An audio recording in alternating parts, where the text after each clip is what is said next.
Hello, good morning students. So in our today's video we are going to read a poem titled An Essay on Man that is written by Alexander Pope. So first of all we will talk about the poet and about his major works, and after that we will read the poem. So Alexander Pope, who was born in 1688 and died in 1744, is one of the greatest English poets. He belongs to the neoclassical school of poetry of the 18th century. So Alexander Pope belongs to the school that is named neoclassical. ठीक है, poets of this school try to imitate the Roman and Greek classics. That's why they are called neoclassical. ठीक है, इस school के जो poets थे उन्होंने Roman और ग्रीक जो क्लासिक्स थे उनको इमिटेट करने की कोशिश की थी, इसलिए इस स्कूल ऑफ पोइट्री को new classical school of poetry के नाम से जाना गया. They laid great stress on clarity, moderation, and balance in verse as well as in prose. Pope's poetry is characterized by wit, epigrammatic style, satire, and intellectual rather than emotional power. तो pope की जो poetry है उसमें भी हमें विट, एपिग्रामेटिक style, satire और intellectual power देखने को मिलता है रेदर देन इमोशनल पावर. जैसे कि हमें पता है कि न्यू क्लासिकल जो एज थी उसमें ह्यूमन नेचर को फोकस किया गया था, ठीक है, ना कि एक्सटर्नल नेचर को. वहाँ पर एक्सटर्नल नेचर की बात नहीं की गई थी, ह्यूमन नेचर की बात की गई थी. रीजन्स को फोकस किया गया था, रीजन्स को ऊपर, रीज़न के ऊपर, लॉजिक्स के ऊपर स्ट्रेस डाला गया था. तो वो जो पोइट्री थी उस समय की वो इमोशनल पोइट्री नहीं थी, वो कह सकते हैं इंटेलेक्चुअल पोइट्री थी. ठीक है. He is best known for his satirical poetry in heroic verse of rhymes couplet. He is considered a master of the heroic couplets. और एलेक्सेंडर पोप को हम हेरोइक कपलेट्स का मास्टर मानते हैं. His satirical poetry includes The Rape of the Lock 1714, The Dunciad 1743, and Essay on Man 1733 to 34. तो ये कुछ उनकी satirical poetry हैं. उनका जो फर्स्ट मेजर वर्क था जो पब्लिश हुआ था, after that he got recognition, that was Pastorals, that was published in 1709. Essay on Criticism 1711, The Rape of the Lock 1712, The Dunciad, and Essay on Man that was written 1732 to 34. ठीक है, तो ये कुछ उनके major works हैं. और Alexander pope को chiefly उनकी सटायरिकल पोइट्री के लिए जाना जाता है. और शेक्सपियर के बाद में पोप जो है वो सबसे ज़्यादा कोट किए जाने वाले राइटर्स में से एक है, ठीक है, जिनके वर्क्स को अक्सर कोट किया जाता है. सो प्रेजेंट पोएम की हम बात करते हैं जिसका नाम है एन एसे ऑन मैन. ठीक है. The poem was published in 1733 to 34 in second epistle. तो इसी नाम से दो इपिसल्स आए थे, फर्स्ट एंड सेकेंड. तो जो प्रेजेंट पोएम है वो सेकेंड इपिसल में थी. ठीक है. It was dedicated to Henry Saint John Lord Bolingbroke. ठीक है, इनको इन्होंने ये पोएम डेडिकेट की थी. It is an effort to vindicate the ways of God to man. और कह सकते हैं कि समराइज़ कर सकते हैं हम एक लाइन में इस पूरी पोएम को, क्योंकि the poem is an effort to vindicate means होता है टू जस्टिफाई. ठीक है. So it is an effort to vindicate the ways of God to man. कि पोएम जो है उसमें Pope is trying to justify the ways of God to man. कि God के जो भी तरीके हैं इंसान के लिए उनको वो जस्टिफाई करने की कोशिश करते हैं, विंडिकेट करने की कोशिश करते हैं. और वो ये कहते हैं कि इंसान का जो काम है, ठीक है, उसकी जो स्टडी का जो सेंटर है, ठीक है, वो मैनकाइंड ही है. ठीक है. मतलब उसको खुद को ही जानना चाहिए. ठीक है. उसके पास में वो powers, he does not have the powers that he can analyse, he can scan the ways of God. कि उसके पास में भी वो पावर नहीं है कि वो गॉड को स्कैन कर सके. ठीक है. वो भगवान को एनालाइज कर सके. He does not have that much power. उसके पास में वो इंटेलिजेंस, उसके पास में उतना नॉलेज नहीं है. ठीक है. तो so the proper study of Mankind is man. उसकी जो स्टडी का जो सेंटर है, जो पॉइंट है, वो कौन है? मैन ही है. ठीक है. Voltaire called it the most beautiful, the most useful, the most sublime didactic poem ever written in any language. Voltaire ने इसकी प्रेज में कहा है इस पोएम की कि this is the most beautiful, the most useful, the most sublime didactic poem ever written in any language. Didactic poems कहते हैं जिनमें कुछ मॉरल टीचिंग्स होती है, जहाँ पर नैतिकता की बात की जाती है. ठीक है. सो पोएम को एक्सप्लेन करते हैं हम।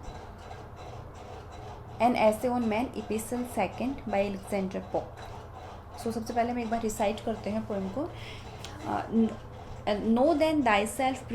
पोएम जो है वो हीरोइक कपलेट्स में लिखी गई है, ठीक है, जिनको हम हिंदी में दोहे कहते हैं, जहाँ पर दो जो लाइन है वो आपस में राइम करती हैं, ठीक है। जहाँ पर जैसे कि हम बात करें यहाँ पर scan, man, state, great, sight, pride, ठीक है। सो जो poem is written in heroic couplets. Know then thyself, presume not God to scan, the proper study of mankind is man.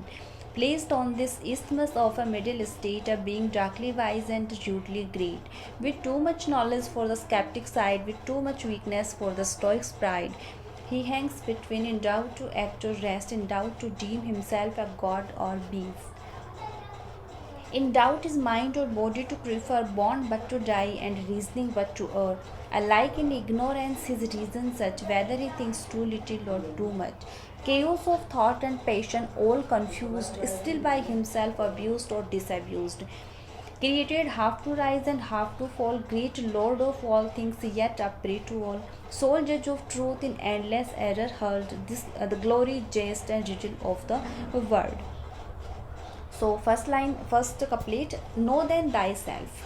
So Pope says that a man should try to understand himself, as knowledge of human nature is essential. Don't try, don't dare to scan, don't dare to analyze God, ठीक है। The proper study of mankind is man. So a man should try to understand himself as knowledge of human nature is essential. He should not try to analyse God and his actions, ठीक है। उसको God को analyse करने की, उसके actions को analyse करने की कोशिश नहीं करनी चाहिए। यहाँ पे स्केन का मतलब एनालाइज करना, प्रिज्यूम का मतलब होता है डेयर करना, हिम्मत करना, ठीक है।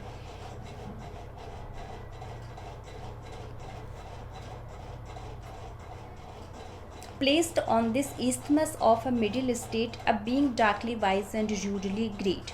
So man has placed on this isthmus. Isthmus का मतलब होता है a narrow strip of land that joins two portions of a land, ठीक है। दो जगहों को जोड़ने वाली एक नैरो स्ट्रिप, ठीक है। तो इंसान जो है, ह्यूमन बीइंग जो है, वो भी इस isthmus पर एक मिडिल स्टेट में है, ठीक है। मीन्स वो सभी चीज़ों के बीच में है। ना ही तो उसके पास में इतने ज़्यादा पावर्स है कि वो कुछ भी कर सके यहाँ पर, या फिर हम कह सकते हैं कि वो इतना ज़्यादा इग्नोरेंट भी नहीं है कि उसको समझ ही नहीं है। वो हर चीज़ में क्या है, मिडिल स्टेट में है, ठीक है। Man is placed in a middle position between extremes, just like an isthmus. Extremes जो है उसके मिडिल स्टेट में है। An isthmus is a narrow strip of land joining together two large portions, and for example he is wise but at the same time ignorant about so many things, ठीक है। Means वो बहुत सारी चीज़ों को जानता भी है और बहुत सारी चीज़ों को नहीं भी जानता। He is great yet rude, ठीक है। अ बीइंग डार्कली वाइज, यहाँ पर ऑक्सीमोरन का एग्जाम्पल किया गया है, डार्कली वाइज, जहाँ पर दो अपोजिट चीज़ों को एक साथ यूज़ किया जाता है। डार्कली वाइज, डार्कली का मतलब यहाँ पर इग्नोरेंट से है, और वाइज का मतलब यहाँ पर इंटेलिजेंस से है। रूड का मतलब यहाँ पर नेगेटिव सेंस में लिया गया है, येट ही इज़ ग्रेट, ठीक है। तो he has a middle state, ठीक है। Darkly wise, rudely great. So he is wise, at the same time he is ignorant about so many things. With too much knowledge for the skeptic side, with too much weakness for the stoic's pride. ना ही तो उसके पास में मतलब उतना knowledge तो है कि वो स्केप्टिक नहीं है। स्केप्टिक का मतलब होता है जो मोरल जो प्रिंसिपल्स हैं, ठीक है, उनमें डाउट करने वाला। ऐसा नहीं कि उसको आप कुछ भी बताओ तो उसको वो ब्लाइंडली फॉलो कर ले, ब्लाइंडली उसको एक्सेप्ट कर ले किसी भी चीज़ को, ठीक है। तो उसमें इतनी समझ तो है, उसमें उतना नॉलेज तो है कि वो स्केप्टिक नहीं है, ठीक है। But too much weakness for the Stoics pride, लेकिन वो स्टोइक भी नहीं है। स्टोइक का मतलब होता है a person who remains same in the pain and in the happiness, ठीक है। हैप्पीनेस और पेन का जिसको ज़्यादा फ़र्क ना पड़े, दोनों में जो सेम रहे, ठीक है, उसके बिहेवियर में कोई चेंज ना आए, ठीक है। पेन हो तब भी और हैप्पीनेस हो तो भी, ठीक है। तो too much knowledge for the sceptic side, ना ही तो वो स्केप्टिक है ना ही वो स्टोइक है। वही बात, he has a middle stage. A man has a large store of knowledge, so he possesses enough knowledge to prevent him from becoming a skeptic. ठीक है, उसमें वो इनफ नॉलेज तो है that prevents him from becoming a sceptic, ठीक है, जो उसको रोकता है कि वो स्केप्टिक ना हो. A skeptic believes that no definite knowledge of anything is possible, nor can man become a stoic. He cannot be indifferent to pleasure and pain. ठीक है, ना ही तो वो skeptic हो सकता है, ना ही वो stoic हो सकता है. He hangs between in doubt to act or rest, in doubt to deem himself a god or beast. He hangs between these extremes. ठीक है, वो बीच में रहता है. ठीक है, he is always in doubt to act, ठीक है, और रेस्ट. ठीक है, means man is always in doubt whether he should to a particular thing और not. He is in doubt whether to act और रिमेन पेसिव. ठीक है, to lead a contented static life और to strive, struggle and aspire. Means वो कुछ काम करे या ना करे, उसके लिए वो हमेशा एक डाउट में रहता है. In doubt to deem himself a god और बीस्ट. ठीक है, उसमें वो समझ भी है कि वो अपने आप को क्या गॉड मान ले, या फिर वो इतना इग्नोरेंट है कि वो अपने आप को क्या समझे, बीस्ट समझे. He does not know whether he should consider himself a god और बीस्ट, अपने आप को भगवान माने या फिर बीस्ट माने. He thus finds himself between two extremes, the divine qualities and beastly instincts. He has both divine qualities and beastly instincts. ठीक है, दोनों है उसमें, तो वो अपने आप को क्या माने, गॉड या फिर beast. In doubt to deem himself a god or beast, in doubt his mind or body. In doubt his mind or body to prefer born but to die and reasoning but to err. ठीक है, he is in a doubt that mind को prefer करे या फिर body को. ठीक है, means अपने फिजिकल पावर्स को बिलीव करे. ठीक है, या फिर अपनी जो इंटेलिजेंसी है, अपने जो आइडियाज़ हैं उनको वो प्रीफर करे. तो वो किसको प्रीफर करे, वो किसको ज़्यादा इंपॉर्टेंस दे. ठीक है, वो हमेशा डाउट में होता है. वेदर द माइंड और the body is to be regarded higher, वो हायर प्लेस किसको प्रोवाइड करे. The body represents physical comforts and desires, while the mind represents ideas and ideals. He can not decide which to worship. ठीक है, वो किसको prefer करे, किसको वो हायर स्टेज पर रखे. Born but to die and reasoning but to man is born in this world not to live forever but to die soon. Death is the ultimate end of his life. Just as he is born to die, in the same way he reasons to make mistakes. वो reasons का use करता है, वो logics का use करता है, लेकिन किस लिए, गलतियाँ करने के लिए. जिस तरह से उसका जन्म हुआ है मरने के लिए, वैसे ही वो रीजनिंग का यूज़ करता है गलतियाँ करने के लिए. ठीक है, तो मीन्स वो गलतियाँ करता है, एज अ ह्यूमन बीइंग वो गलतियाँ करता है. in other words, he has got reasoning power, but it is also erroneous and false. Alike in ignorance, his reason such whether he thinks too little or too much. Ignorance and reason are found in men in equal qualities. ठीक है, ignorance भी और reason दोनों ही उसमें equal qualities में होता है. Alike in ignorance his reason such whether he thinks too little और टू मच, बहुत ज़्यादा सोचे तो भी और बहुत कम सोचे तब भी. ठीक है, man has reasoning power, yet his reasoning is often erroneous. Whether he thinks very little or very much, he remains a mixture. He always remains a mixture of ignorance and truth. ठीक है, ignorance भी होगा और truth भी होगा. He can never be all correct or all wrong. ना ही हमेशा वो पूरी तरह से सही हो सकता है और ना ही वो हमेशा पूरी तरह से गलत हो सकता है. This is because he has reasoning power as well as ignorance. Chaos of thought and passion all confused, still by himself abused or disabused. So he is in a chaos of thoughts and passions, all confused, still by himself abused or disabused. So thoughts and passionate desires mingle in man, creating a complete disorder or confusion.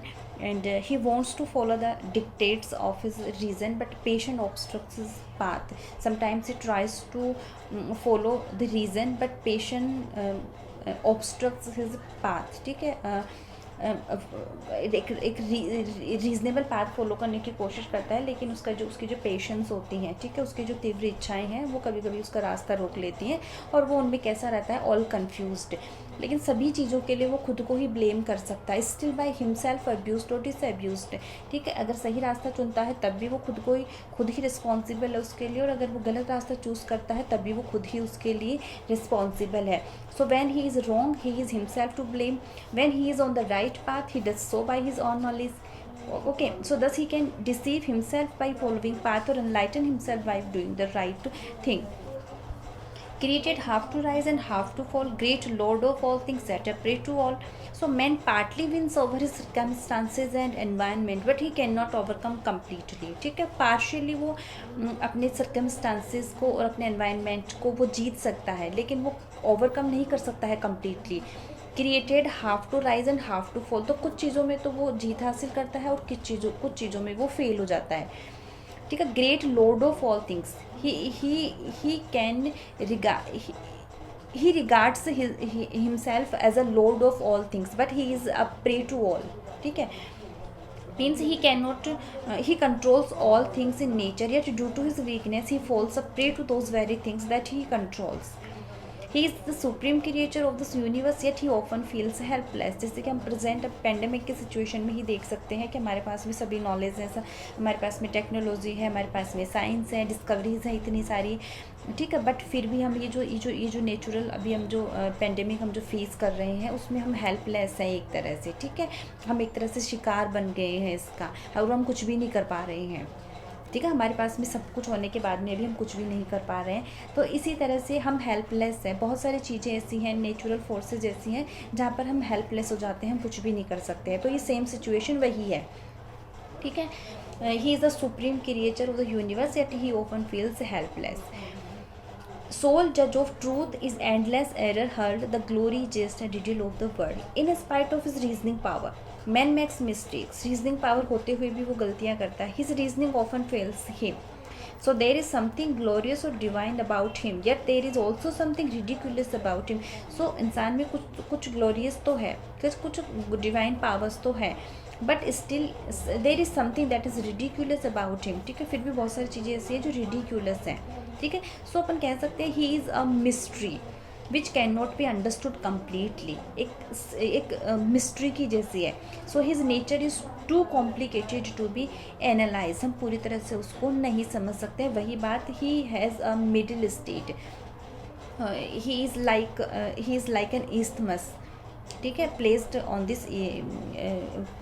This isthmus of a middle state. ठीक है, mean वही darkly wise रूटली great, तो वो कहीं ना कहीं बीच में है. ठीक है, so know then Dai self, presume not God to scan, the proper study of mankind is man. ठीक है, खुद को जानने की कोशिश करो. ठीक है, भगवान के जो तरीके हैं उनमें डाउट मत करो. ठीक है, उनके जो वेज है उसमें डाउट मत करो. The proper study of man kind is man, क्योंकि उसकी स्टडी का जो सेंटर है वो क्या है, मैन.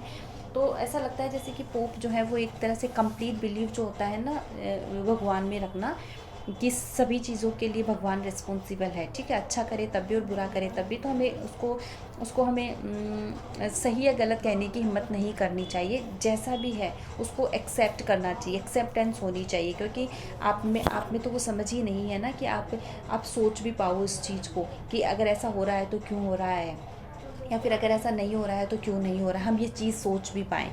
ठीक है, तो जो जैसी सिचुएशन है हम उसको कम्प्लीटली क्या करें, एक्सेप्ट करें. एक्सेप्टेंस होनी चाहिए. ठीक है, so this is all about the poem. Explanation हमने कर ली है. In our next video we will read about the literary devices that are used in this poem. ठीक है, अभी के लिए इतना ही.